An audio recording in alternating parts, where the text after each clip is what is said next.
regardless how the world is changing today, at the end of the day, everyone is still very much interested in this economic agenda, particularly for the citizens within the large economies in the US and in China.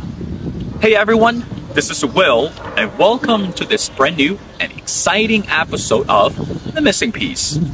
How much do we understand this economic relationships between China and with some of the countries in Latin American region? For example, Brazil, Peru, Ecuador, and also Venezuela. And recently, Venezuela held this tight election, despite some of the countries called the results were illegitimate, and China strongly supports Maduro government. However, this led to major backlash for China, and certainly it faces more criticism around the world. However, China presses forward and believes this relationship between China and Venezuela is rather crucial for the bigger picture. In this episode, Will's able to sit down and have the talk with the expert to understand this economic and political relationships between the two countries, and also understand this major shift under Belt and Road Initiative. Keep in mind, in 2024, nothing is more important than pushing and promoting this economic relationship and to build the mutual trust. Well, ladies and gentlemen, it's my great honor to invite our distinguished speaker, who is Mr. Paul Hare. Mr. Hare was a British diplomat for 30 years, and also he was the British ambassador to Cuba from 2001 to 2004. He's currently a master lecturer at the international relations at the Frederick Pardee School of Global Studies at Boston University. Well, Ambassador Hare, and welcome to The Missing Piece. Thank you, Will. Thank you for inviting me. Well, Ambassador, such a pleasure and honor to have you on the show. As we mentioned before, initially when I discovered you, because this amazing article that you wrote, which is entitled, China BRICS with Latin America and BRICS allies over Venezuela election fraud. Now, help us with better understanding. I want to get started from this article that you wrote, and I quote, China is also at odds with key BRICS partner Brazil and its Belt and Road partners Chile, Peru, Ecuador, etc. Now, there's no surprise that China's Belt and Road Initiative includes more countries and especially the nations within the Latin American region. But why would you say, or why would you write that China today is at odds with some of the BRICS partners, such as Brazil and more countries? What's your explanation for that? Well, of course, Brazil's attitude to the Venezuela election fraud was very different to China's. Within minutes of Maduro and his electoral council claiming victory on July the 28th, China had recognized him as the new president successfully re-elected.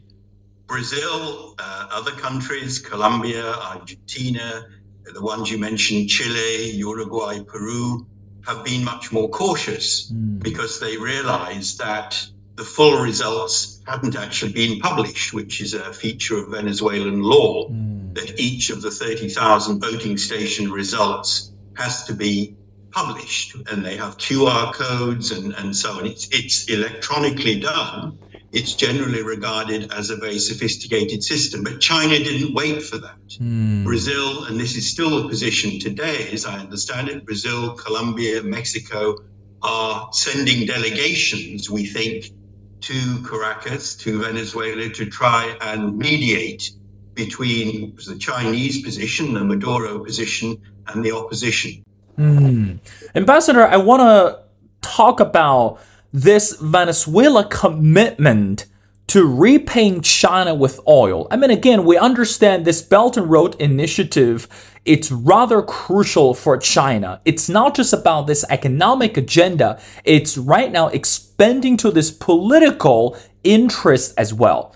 But again, as you mentioned before, for the countries such as Venezuela, I mean, these two countries have been building this economic relationship for so long, But right now, you wrote that Venezuela, it's actually repaying China with oil. How should we understand this economic relationship between the two countries? And also, everyone is very concerned based on this Chinese economic projection. Some companies domestically and internationally are saying that Chinese economic projection is not that positive. So how should we understand the relationship between the two countries, and why do you think that Venezuela is still rather crucial for China? Your thoughts, Ambassador? Yes, well, as you say, the Chinese relationship with Venezuela predates the Belt Road Initiative. The Belt Road Initiative is essentially a few more than 10 years old. It's acquired, I think, 140 odd partners around the world, 22 in Latin America and the Caribbean. So it is very global. But the original reason for China to get involved with Venezuela was, I think, probably access to oil, but also the fact that Venezuela under Maduro and Chavez had become a country largely hostile, you might say, to the United States agenda. It was a close ally of Cuba, of course, where I served. I also served in Venezuela. So Cuba and Venezuela have been under U.S. sanctions for quite a long time. Cuba has been under U.S. sanctions since the early 1960s. So the embargo in various forms still exists. So China had developed a sort of usefulness for Venezuela as a political ally, checking, you might say, American influence in Latin America. And they also had vast oil resources, though due to the mismanagement over 25 years since Chavez was elected, Venezuelan oil production has fallen a lot. So they have much less to sell. So what China did was to invest in the Venezuelan economy to try and prop it up due to this lack of revenue from oil. But in return, Venezuela didn't have any other resources to pay them except the barrels per day, which is under this agreement. Now, China has obviously lent a lot of money to various infrastructure projects. It's supposedly one of their most exposed countries in Latin America, and clearly they have a political reason for not wanting Maduro to fall, although one must say that the obligations that the Venezuelan government assumed with China, with loans and repayments and so on, would have to be, one would think, honored by any successor government. I mean, I don't think any successor government could, whether it's, the current opposition or another one, would want to ignore the role of China. China is a major trading partner to the region. It's obviously a global economic power. So I think in recognizing Maduro so quickly, it suggests a degree of Chinese desperation, that they were worried that if he wasn't re-elected, their loans, would not be repaid, and the opposition would have a very different attitude. Well, Ambassador, let's talk about the current economic turmoil in Venezuela. I mean, again, Maduro has been one of the most controversial figures within the international community. And of course, that throughout the media, and again, you are the expert, that we read and also we heard so much about how Maduro's government that manipulate the economic system, and also, again, the government faced the criticism for human rights violation and also for the more political ambition as well. So from your perspective, what is the current economic turmoil or chaos in Venezuela? And by gaining the support from China, and also especially from the current leader in China, how do you think that really paint the picture for Maduro within the international community? Again, we know that China today is one of the financial powerhouse for the world. And again, China, it's not stopping for this political and also this economic ambition. So again, Ambassador, going back to the question, how should we understand this economic situation in Venezuela today? And by gaining the confidence and support from China, what does that say about Maduro's government to the international community? Go ahead, Ambassador. Well, the Venezuelan economic situation is very complicated. It's had many years of rampant inflation. I mean, even when I was there in the mid-1990s, inflation was very high. You've had a declining currency. You've had lack of confidence from foreign investors because the government has become very politicized.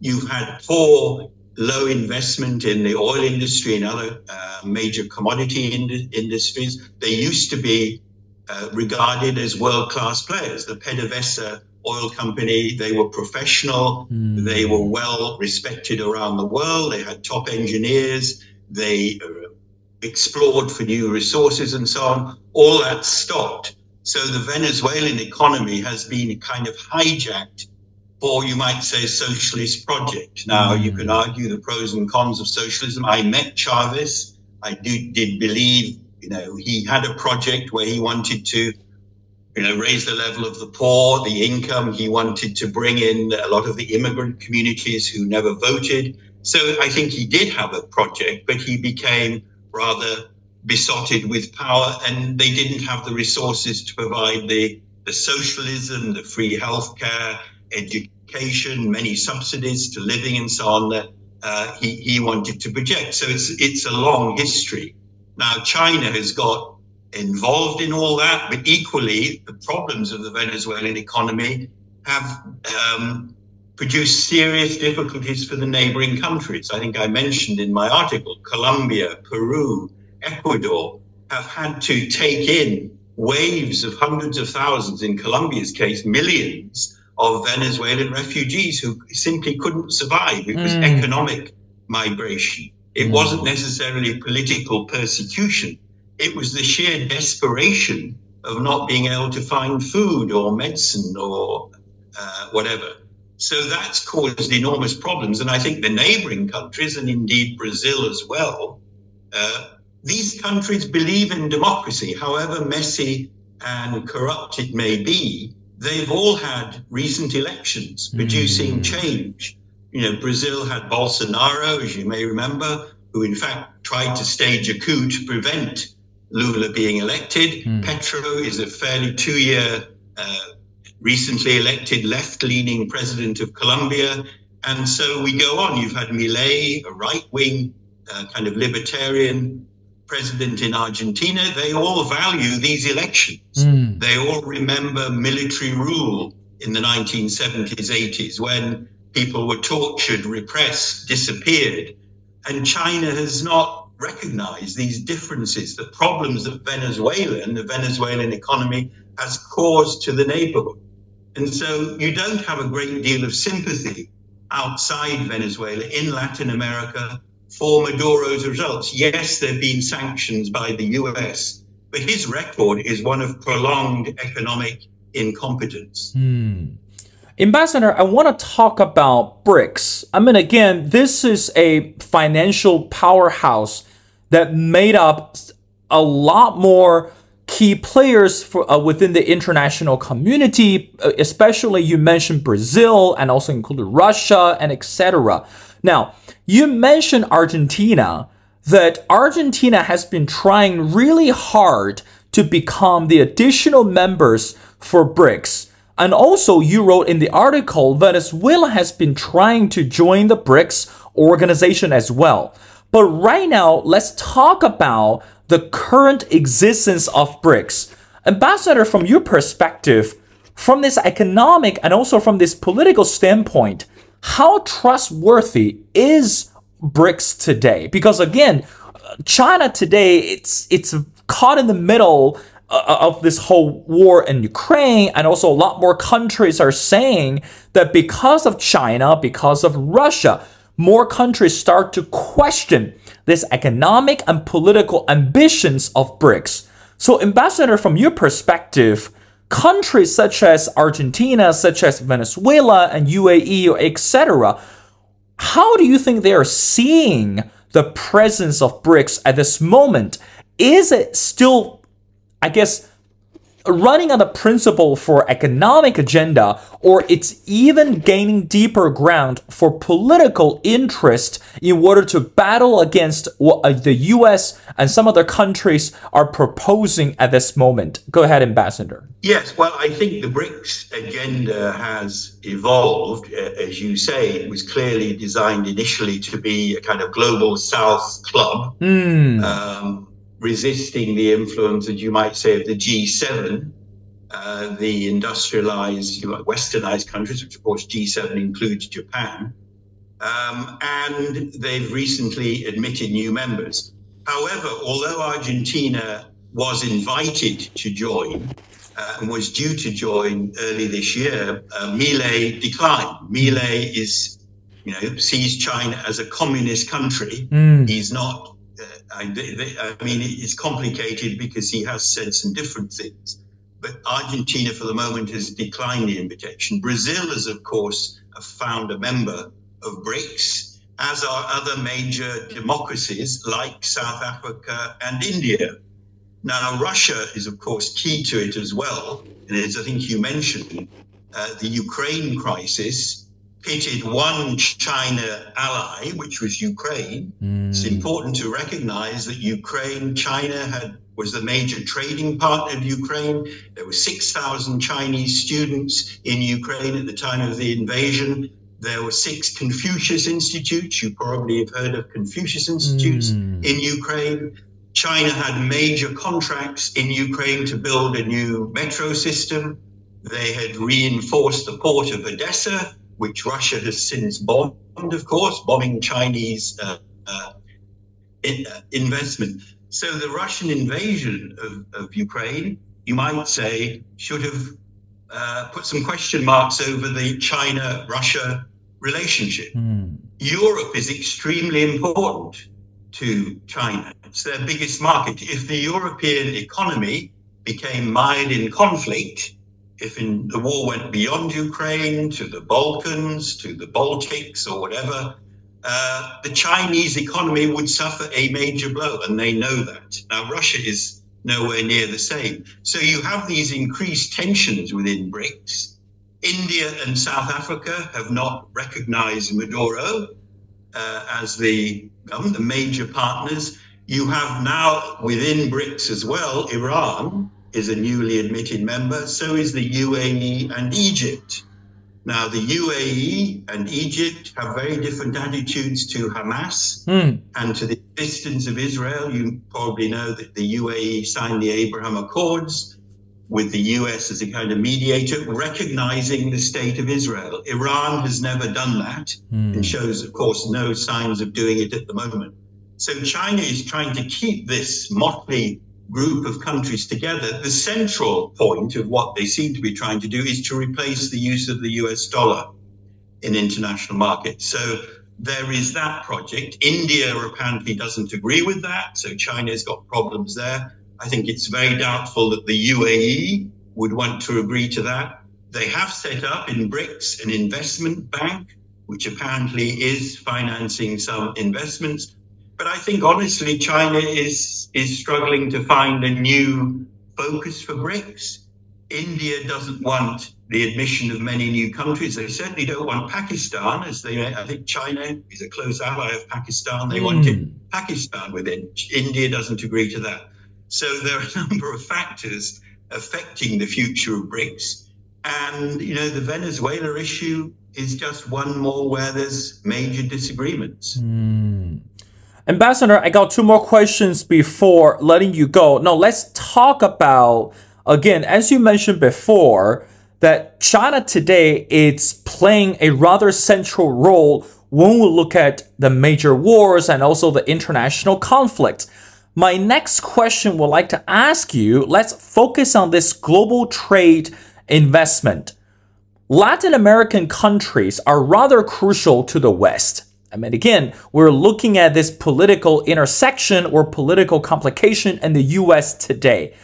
You wrote, and I quote in the article, if China wants to build its influence in Latin America and try to create a truly Asian century throughout the world, it needs to show more diplomatic methodologies. Now, Ambassador, what does that mean? Does that mean that China today needs to work harder in order to outrun the paces for the US? And also, is China taking advantage of this political complication in the West and begin to focus on or zero in on this Latin American region? What is your explanation, Ambassador? Well, China is already the major trading partner of virtually every Latin American country, with the major exception of Mexico, although China's investment in Mexico is growing fast. And China, of course, wants to promote the Belt Road Initiative, which is to connect the 141 partners already, and maybe more, out of 195 countries in the world. So, they have 2/3 or whatever, more, 3/4 of the world, supposedly some way in this project. They need the markets, quite clearly. They need the investment. They're open within China, of course, for foreign investment. A lot of the major car companies and so on, tech companies, invest in China. So what they need to show is that the rise of China, economic strength of China, is not a threat to anybody. Is not going to damage their economic or political prospects going forward. And that has been I've studied Chinese foreign policy for a number of years. That was the major, you might say, public diplomacy message, that our rise is not going to jeopardize your future. It's a win-win, our relations with China. And but increasingly, they have been seen to be kind of taking sides. The majority of Latin American countries, as my colleague Jorge Heine at Boston University has written, want to be non-aligned, active non-alignment. They don't want to be pro-China or pro-US particularly. They want relations with both. So Brazil, for instance, attends the G7. So does India as an observer. And I think South Africa, of course, they're all in the G20 together. So it's not just they've all put their eggs in the BRICS basket, you might say.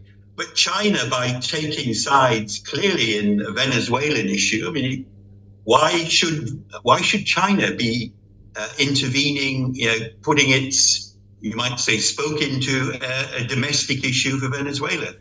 They should be leaving it to the Venezuelan people. Why China picking fights with Philippines? What possible interest does China have to pick fights with Philippines fishing boats?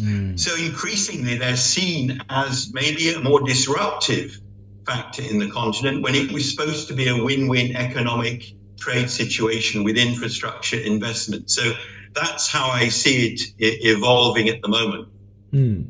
Ambassador, I want to wrap up our conversation by asking you the last question. Again, we talk about Maduro and we talk about Maduro's government, but right now, everyone is very much interested in knowing that the Chinese leader today, when he steps out his office, when he gets on those international trips, how much do we believe, Ambassador, from your perspective, the Chinese leader is actually more interested in building this personal relationship and rather to see it as a diplomatic relationship? Because right now, everyone is very concerned. We don't know who will be the successor of the Chinese leader. But again, the talks are on the table and everyone has already, throwing names in the hat once in a while. So at this moment, do you think that the Chinese leader sees the relationship with someone like Maduro as a personal, or still would like to maintain as a diplomatic way until something happens or until later on of his whole administration start to shift and start to change? Your final thoughts. I think they fear what might come after Maduro. I assume the Chinese diplomats, being good diplomats in Venezuela and elsewhere, they talk to the opposition. They know this is what diplomats are supposed to do, develop relations with all. So I don't think the Chinese will be great admirers of Maduro's economic competence. They were obviously involved in advising him as well as whether to go ahead with these elections or not. I'm sure he talks a lot to the Cubans and the Chinese and the Russians about the way the election might go.